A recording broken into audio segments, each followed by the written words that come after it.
C'est l'un des sites culturels les plus emblématiques du Togo. Koutamamakou, au nord du pays, est classé au patrimoine mondial de l'UNESCO pour ses célèbres Tata Tamberma. Mais la dégradation de la situation sécuritaire dans la région freine désormais sa fréquentation. Reportage sur un patrimoine sous tension de notre correspondante Flore Monteau. Le soleil se lève sur Koutamamakou.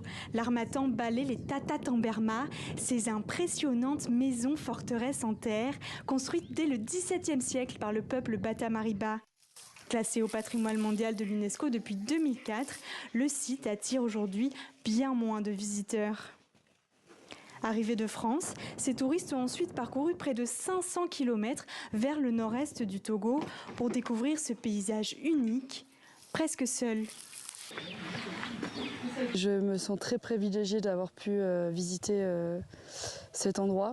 Je suis émue et j'espère en fait qu'ils pourront sauvegarder cette tradition et cette culture.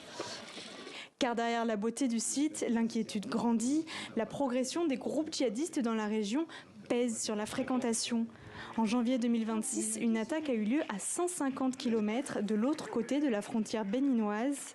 Le dispositif sécuritaire togolais s'est renforcé et la France a classé la zone comme fortement déconseillée aux voyageurs.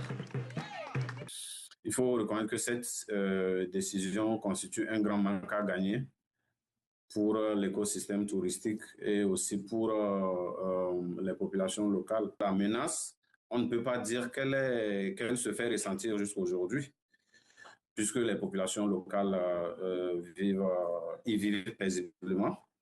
Conséquence, certains touristes renoncent, d'autres ne viennent qu'escorter. Les grottes de Nok, situées encore plus au nord, en zone déclarée sous état d'urgence sécuritaire, sont-elles désormais interdites d'accès pour les étrangers. À Lomé, le projet Togo Immersif propose des visites en réalité virtuelle pour maintenir l'intérêt. Compte tenu de la situation au Burkina et autres, les étrangers n'arrivent plus à aller vers certains lieux ici au Togo qui se trouvent à l'extrême nord du Togo. Ouais. D'où l'importance de le faire visiter virtuellement en attendant que la situation s'arrange. Une solution qui permet aussi de faire découvrir le patrimoine à un public plus local.